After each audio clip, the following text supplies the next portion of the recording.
dari Jalan Mongin City 126 Bojonegoro. Inilah 95 FM Istana Radio.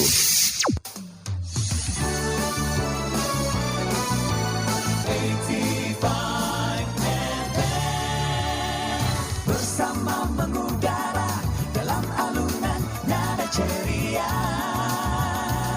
kami tak berbeda.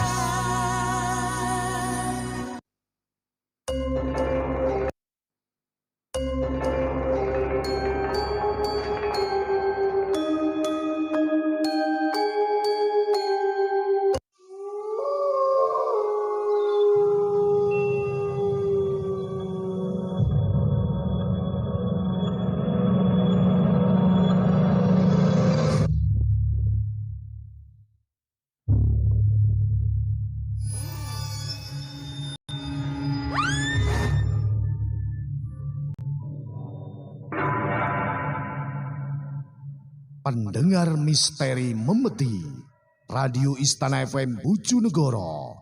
Perkenalno jenengku Denny Irawan. Aku arep nyeritake pengalaman misteri sing tak alami sekitar tahun 2007. Iki lho cerita sak lengkape.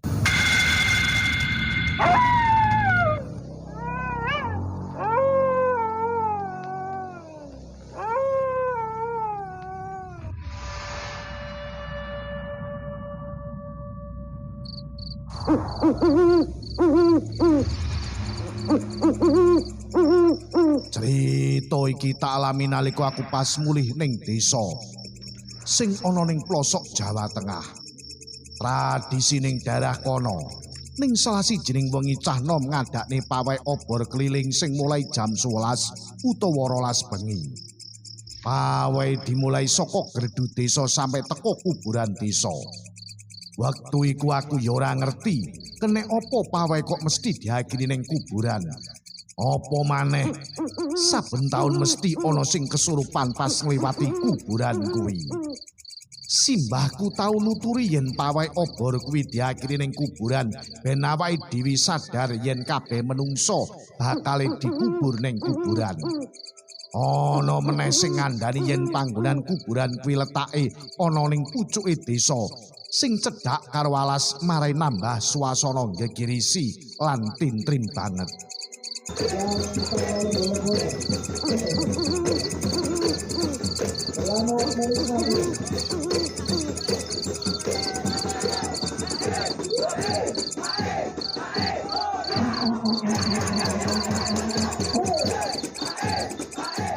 Bengi iku hawane krasa adem. Pawai obor wis siap arep dimulai. Temaram sinari obor lan swara kentongan mare aku keslimur karo hawa adem kuwi. Karo nggawa kamera aku ngrekam video lan motoni warga sing melok pawai. Sakmarine keliling desa akhire pawai wis mulai ngliwati area kuburan. Akeh wit pring dhuwur ning kiwa tengene. Acara penutupan dimulai karo maca donga sing dipimpin Mbah Karmin sesepuh desa. Swasana krasa sepi mung krungu Mbah Karmin sing komat kamit maca donga ditambah embusan angin sing bas pring. Pas Pak Karmin lagi kusuk maca donga, moro-moro krungu swara wong guyu cekikikan.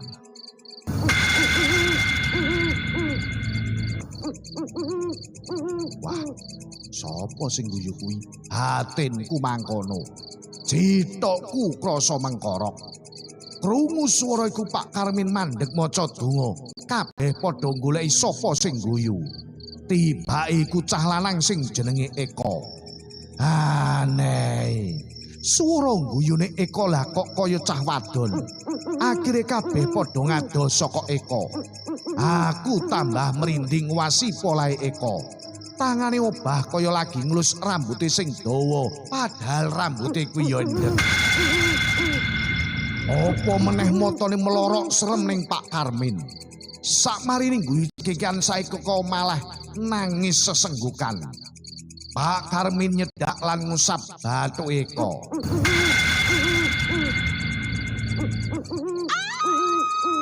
Eko jerit banter karo suarane wong wadon. Kowe iki sapa? Pitakone Pak Karmin. Aku Suketi. Eko guyu cekikian maneh. Nah, Suketi. Kowe kan sih tas mati seminggu kepungkur. Tegese Pak Karmin. Tolong no aku. Aku kesiksa neng kene. Aku arep pindah. Gendongen aku. Swara ning Suketi sing ngrasuki Eko krungu serem, kadang guyu cekikian, kadang nangis, kadang jerit banter.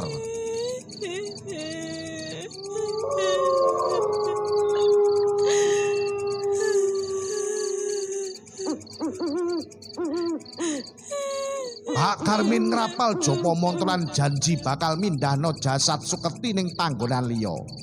Gak suwe swaraning Suketi tambah lirih. Eko akhirnya sadalan bingung kene apa wong-wong padha nyawang awake. Akhirnya Eko digawa balik mulih dhisik karo sebagian warga. Akhirnya acara pawai wis bubar lan wong-wong padha balik ning omahing dhewe-dhewe. Waduh.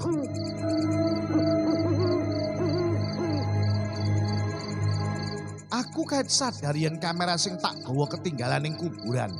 Pas panik roh Eko kesurupan mau. Aku kudu balik ning kuburan meneh iki. Batinku mangkono. Aku roh yen kamera iku larang regane. Mangkane aku langsung balik mlayu ning kuburan. Panggonan Eko kesurupan. Swasana kuburan peteng lan serem. Sikilku gak sengaja ngideki watu nisan kuburan. Pas aku nyawang wit gedang aku iling yen terakhir aku ndeleh kamera ning sekitar kono. Tak putri wit gedang kuwi tak priksa tapi aku ora nemu kameraku. Akhirnya aku goleki ning watu nisan kuburan. Aku merangkak lan ngrogoh lemah, akhirnya aku ketok tali kamera sing ngisor. Alhamdulillah ketemu. Aku njupuk kamera sing gletak ning sebelah kuburan. Tak waca jeneng sing katulis ning watu nisan kuwi Suketi. Aku jenggirat kaget. Hah, Suketi? Pas ngamati nisan moro-moro ana cairan sing netes ning tanganku. Tak kira iku grimis arepku dan bareng tak sawang lan tak ambu cairanku krasa amis lan krir abang kaya getih. Tambah suwe cairan abang iku tambah akeh netes ning tanganku. Sampai akhirnya aku nyawang dhuwur. Masya Allah, sitokku mengkorok, tanganku wel-welan, jantungku tatapan, lan awakku ndredeg gak karu-karuan. Aku roh ning salah siji wit sembojo ana wong wadon gawe kain putih.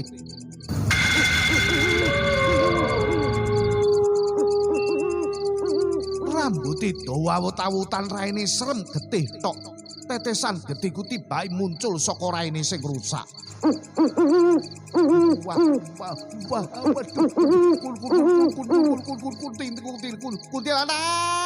Aku klagepan. Kuntilanak kuwi mleroki aku karo mangap ombo. Krungu swara guyu sing medeni. Aku langsung nyekekal melayu sak banter-bantere. Sempet aku noleh burilan nyawang kuntilanak kuwi mumbul ngetutne aku. Sampai metu area kuburan akhirnya kuntilanak lan becak getih ning tanganku melok ilang. Lega rasane. Aku ngatur ambekanku sing ngos-ngosan. Aku terusne langkahku ning omahe Pak Karmin. Pak Karmin ngandani yen Suketi prawan desa ditemokne mati ning pinggir kali karo bekas luka ning awake. Koyoke prawan kuwi dadi korban perkosaan lan pembunuhan. Sesuke Pak Karmin lan warga desa liyane balik ning kuburan gawe mindah jasate Suketi. Aku sempet melok gawe ndelok penggalian kuburan. Begitu jasate diangkat aku lan warga liyane sempet kaget begitu nyawang jasad Suketi sing mangap ombo kaya kuntilanak sing tak sawang wingi bengi. Awakku sak kalemes. Yo iki pengalaman misteri sing tau tak alami. Salam memeti. Au.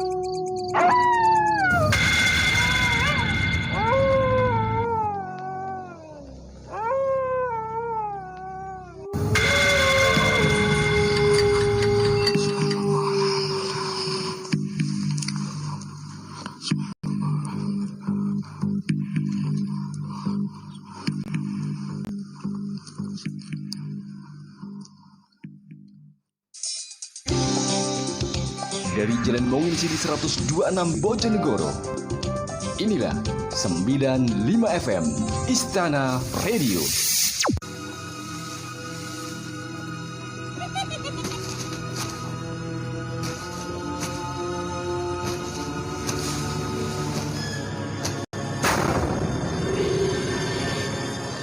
Pendengar memeti radio Istana FM Bojonegoro. Perkenalke jenengku Hari Wijaya saka Ngajum Kabupaten Malang. Aku arep nyeritake pengalaman misteri sing tak alami awal tahun 2000 kepungkur. Iki lho cerita sak lengkape.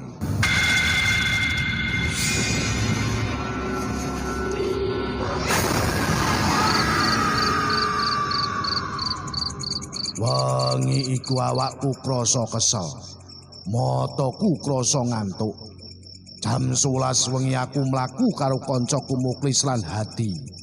Sak marine melok tablik akbar lan dikir ning kampung sebelah. Aku sempet ngiwangi panitia gawe ngrewangi ngusungi barang. Alhamdulillah kabeh lancar. Har, aku dhisik ya. Pamite Muklis sing menggok karo Hadi. Ya wis, hati-hati ya. Assalamualaikum. Ucape Muklis lan Hari bebarengan. Waalaikumsalam. Jawabku. Aku mbenake peci lan sarung sing tak gawe. Akhirnya aku mlaku dhewean.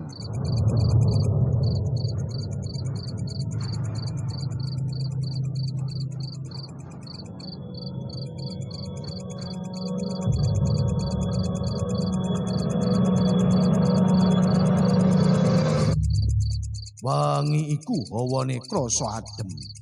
Wih, angine kenceng bengi iki. Apa arep udan ya? Batinku mangkono. Akhirnya aku wis sampe ning kampungku, tapi jarak ning omahku isih adoh. Jenenge kampungku yaiku Jatisari. Aku ngliwati dalan sing sepi sing kiwa tengene akeh wit-witan gedhe. Apa maneh jarak omah siji nang liyane lumayan adoh. Makpet moro-moro lampu penerangan ning pinggir kampung padha mati. Aku mandeg mlaku. Bismillah, muga-muga ora apa-apa. Batinku mangkono.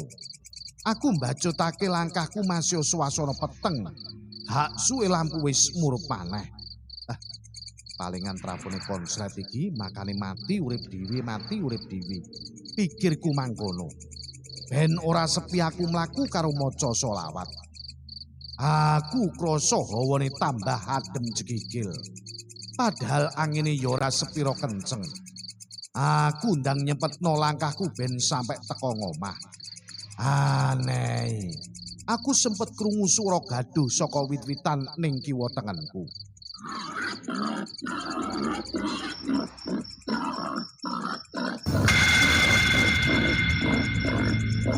Suarane kaya swara babilan kaya ngetutno aku.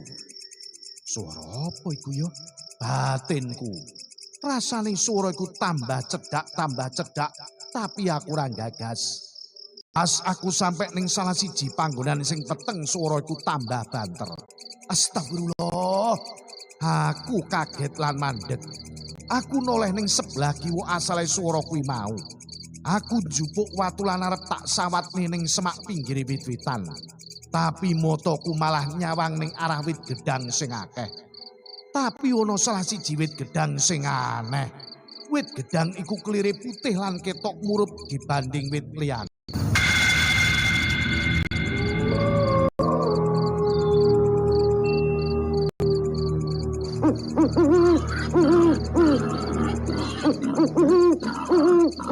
Swara babiku krungu maneh. Tak sawang lah kok tibane wit gedang mau wujude berubah dadi sosok sing dibungkus kain kafan lusuh. Sikile ngambang ora ngidek lemah. Iku pocong. Pikirku mangkono. Rupane pocong iku gegirisi ireng lan kebiru-biruan. Matane mendelik lan akeh getik ning raine. Jitokku mengkorok, keringetku gobyos, awakku ndredeg. Aku mung iso maca donga sailinge. Tambah suwe pocong iku noleh ning arahku. Aku ya sempet ngambu bosok ning nusuk irung. Wis ora tahan aku akhirnya melayu sak banter-bantere saka kono. Aku ra mandeg maca istighfar, tapi aneh suara babi tetep ngetutni ning mburiku. Aku rodok tenang bitu sampe ning wit rambutan. Tak sawang ning mburi pocong lan suara babi kuwi ora ana. Aku ngatur ambekanku sing ngos-ngosan sampe akhire. Aku krungu swara ceblok banter saka wit rambutan. Bareng aku noleh ning mburi lah kok tibake sosok pocong iku wis ngletak ning lemah karo mleroki aku.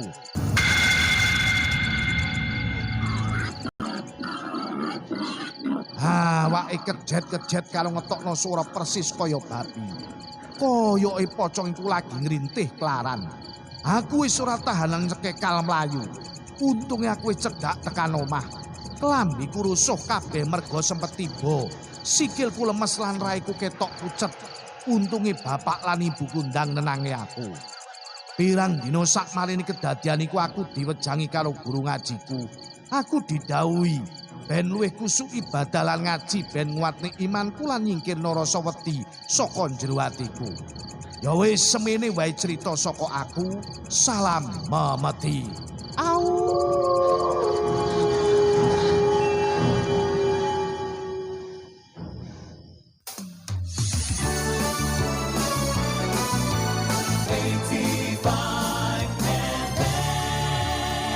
Bersama mengudara dalam alunan nada ceria, kami tak berbeda.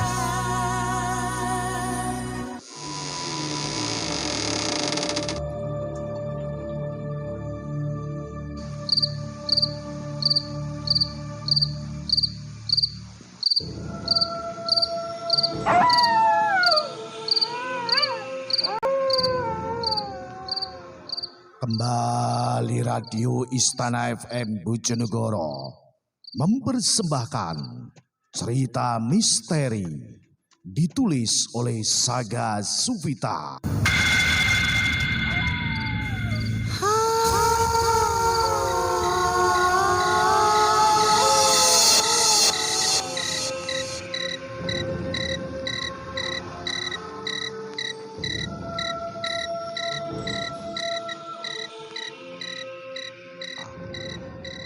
Kisah nyata ditemani setan semalam saat mendaki gunung.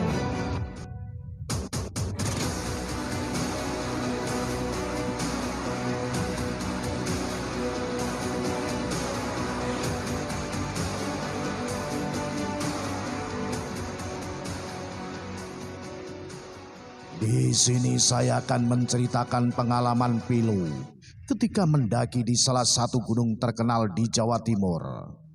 Semua cerita ini berdasarkan kisah nyata.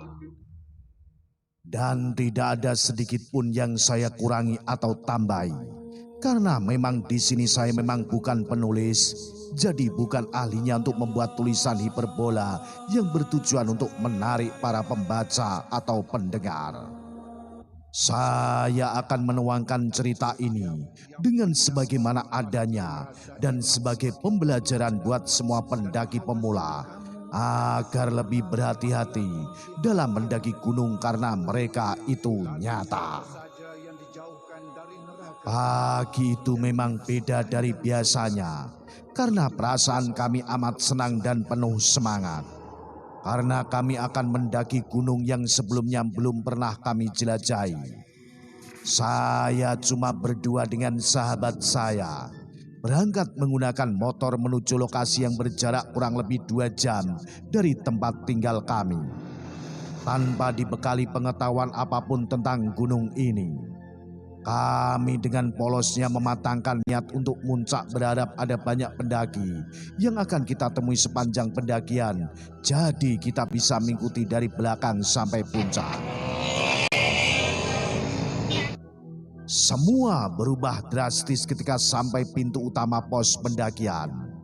Suasana sepi, hening, tidak ada satupun anak muda di sekitar situ. Hanya penduduk lokal atau petani sekitar yang dengan ramah memberikan senyuman terhadap kami. Sampai tempat parkir pun sepi, tidak ada kendaraan satupun yang memarkirkan kendaraannya di sini. Mengingat ini adalah tempat parkir satu-satunya dan ini adalah gunung terkenal. Sepertinya ada yang janggal kalau keadaannya seperti ini. Tanpa pikir panjang, dengan tetap optimis kami meninggalkan motor kami di sini dan melanjutkan perjalanan dengan berjalan kaki.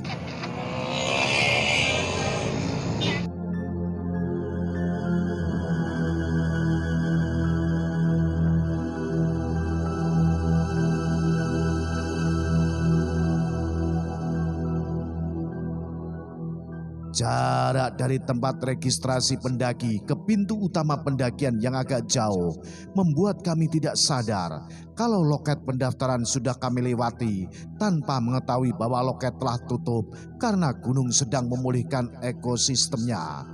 Kami tetap berjalan hampir 2 jam sampai akhirnya kami menjumpai seseorang warga kampung yang menyuruh kita untuk kembali karena gunung sedang tutup.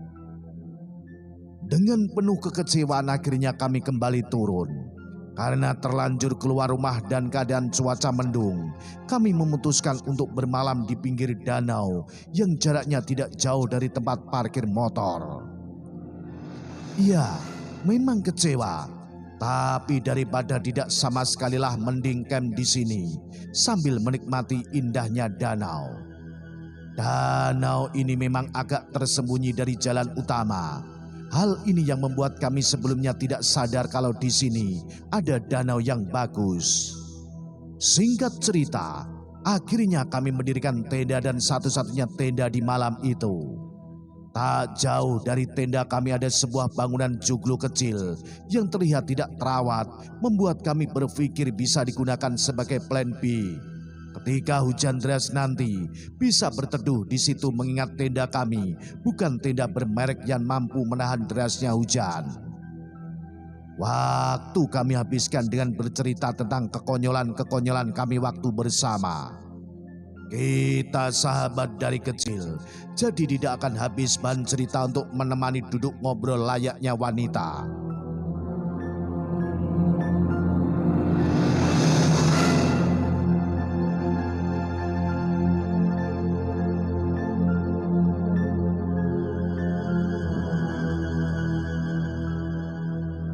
Waktu menunjukkan pukul 7 malam. Kita baru sadar kalau kita tidak bawa lampu. Kita tidak sewa di tempat rental alat camping. Maklum waktu itu pendakian belum sehits sekarang. Jadi belum paham kalau banyak rental persewaan alat camping. Berbekal lampu dari korek api, tidak mampu menerangi suasana malam yang ternyata berkabut pekat dan gerimis. Jarak pandang sangat terbatas, membuat kami putuskan untuk tetap stay di dalam tenda.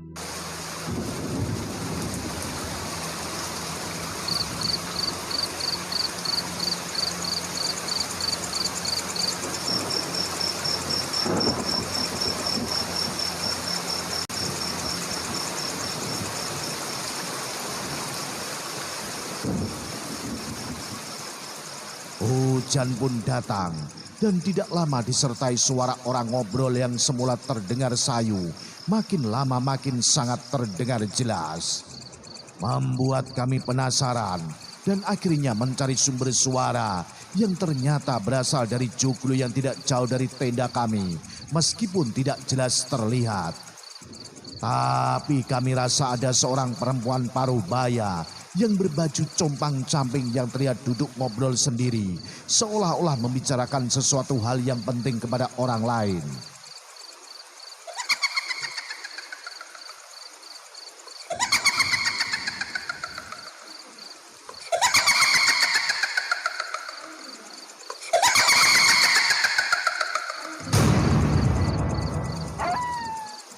Padahal dia hanya duduk sendiri tanpa ada seorang pun di sampingnya. Suasana yang semula tenang berubah perlahan-lahan mencekam. Karena suara wanita tersebut semakin nyaring yang sesekali tertawa berbahak-bahak membuat perasaan kami tak karu-karuan. Hujan semakin deras dan tenda kami pun terguyur tembus sampai dalam. Bekal logistik, tas, sampai tikar alas kami menjadi basah kuyup dan tidak bisa dibuat istirahat karena suhu yang terlalu dingin. Sepertinya akan membuat kami susah tidur jika terus dalam keadaan seperti ini. Suara wanita tadi sayup-sayup mulai tidak terdengar. Karena badan sudah menggigil, kami beranikan diri untuk melihat keluar. Nampak wanita itu sedang menata kayu bakar di tengah derasnya hujan. Tanpa pikir panjang kami langsung mengambil wanita tersebut dan membantunya. Pikiran agak tenang ketika tahu kalau wanita tersebut bukan makhluk halus seperti dugaan kami sebelumnya. Wanita itu menanggapi omongan kami dengan santun dan berbahasa Jawa halus ketika kami melontarkan beberapa pertanyaan. Memang terkadang dia senyum-senyum sendiri, seakan ada orang lagi di sampingnya, padahal cuma kami yang ada di situ. Membuat saya berpikir orang ini kurang waras, sedikit kaget. Api pun menyala dan obrolan kami mulai berkurang karena wanita tersebut lebih banyak diam dan ngomong dengan entah siapa, seolah-olah kami tidak terlalu dihiraukan. Dan kami tidak terlalu mengerti dengan tutur bahasa yang terlalu Jawa halus. Hujan tidak kunjung reda dan rasa tidak nyaman kami di samping wanita itu. Saya sepakat untuk kembali ke tenda meski tenda sudah basah luar dalam. Kami tetap putuskan untuk di dalam tenda. Suara wanita itu ngobrol dengan entah siapa, seakan menemani malam kami yang seolah semakin panjang. Karena suasana terasa mencekam dengan derasnya hujan dan kabut tebal, membuat kami tidak bisa melihat apapun yang terjadi di luar tenda. Hawa dingin mulai menusuk tulang. Kepala sudah mulai pening, jari-jari bergetar, basah semua, tidak ada apapun yang bisa menghangatkan kami. Detik-detik kami lalui dengan perasaan tidak karuan. Waktu berputar terasa sangat lama, membuat kami tersiksa malam itu. Momen ini saya teringat jelas begitu lamanya malam itu berlalu. Satu sarung kami masuki berdua agar badan kami hangat. Suara musik dari speaker kecil tidak mampu melawan suara derasnya hujan. Serta lampu dari korek api yang terayun-ayun di atap tenda membuat pikiran saya kemana-mana. Seolah-olah ini malam terakhir saya. Ditambah suara wanita yang sesekali terdengar tertawa terbahak-bahak.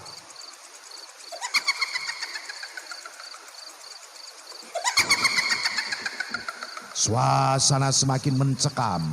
Ketika di luar tenda kami terasa ada seseorang yang mengitari kami tanpa henti.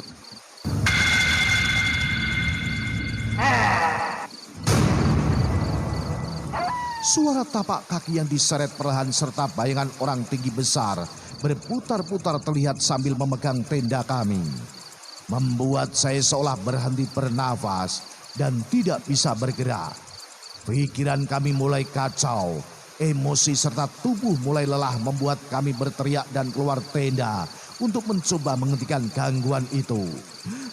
Ojo ganggu aku, ojo ganggu aku nggak ganggu kamu. Tolong, aku kesini nggak no maksud apa-apa. Tolong ojo ganggu aku, tolong ojo ganggu aku. Betapa kagetnya ternyata di luar tidak ada seorang pun di dekat tenda kami. Berbekal senter kami coba cari, memang tidak ada, cuma terlihat wanita tadi tetap sibuk ngobrol sendiri. Kejadian itu berulang kali terus menerus, ketika saya keluar pun tidak ada orang sama sekali. Cuma ada wanita di joglo yang tersenyum aneh. Tiap kami keluar mondar-mandir mencari siapa yang usil dengan tenda kami. Kami berpikir jelas, wanita paruh baya itu yang mengganggu kami. Dan ternyata tuduhan kami salah. Saat terdengar suara wanita itu sedang tertawa jauh, saat itu pula makhluk halus itu mengitari tenda kami. Sambil mengeluarkan suara bergumam, suara khas orang yang sudah sangat tua. Perasaan kami waktu itu tidak karu-karuan. Semua doa kami panjatkan. Hujan semakin deras dan gangguan semakin nyata. Tenda kami seolah mau dirobohkan. Kami berteriak minta tolong. Tidak ada yang mendengar. Rasa menggigil pun sudah tidak terasa. Padahal waktu itu sekitar pukul 2 pagi. Tenda dioyak-ayik entah siapa itu. Kami tidak berani memastikannya. Cuma terlihat bayangan dari lampu senter korek api bertumbuh besar dan tinggi. Sesekali mengeluarkan suara yang seolah-olah menyuruh kami untuk pergi dari tempat itu. Gangguan mulai hilang bersama hujan yang mulai reda. Yang akhirnya membuat kami berani mengintip keadaan luar tenda. Yang ternyata sudah mulai terlihat sekeliling. Kabut mulai memudar. Kami tetap di dalam tenda hingga kami yakin matahari sudah menyinari tenda kami. Lalu kami keluar dengan perasaan penuh syukur yang luar biasa karena tidak terjadi apa-apa kepada kami. Setelah sarapan dengan pikiran yang masih kacau, kami putuskan untuk segera meninggalkan tempat itu dan menjadikannya pengalaman yang sangat berarti dalam hidup kami. Sebelumnya sering kalau di gunung lain saya merasa ada yang memperhatikan saya. Ada suara minta tolong dan akhirnya tidak ada. Ada yang mengucapkan salam di dekat tapi tidak ada wujudnya. Itu sering saya alami dan saya anggap itu bumbu dari suatu pendakian. Tapi kalau pengalaman di danau ini yang paling tidak bisa saya lupakan. Pengalaman paling mengerikan selama saya hobi di dunia pendakian. Terlepas dari semua itu, hendaknya kita hormati adat istiadat dimanapun kita berada. Jaga sopan santun, karena mereka itu ada dan mereka itu nyata. Salam Jimatres, salam satu misteri. Au.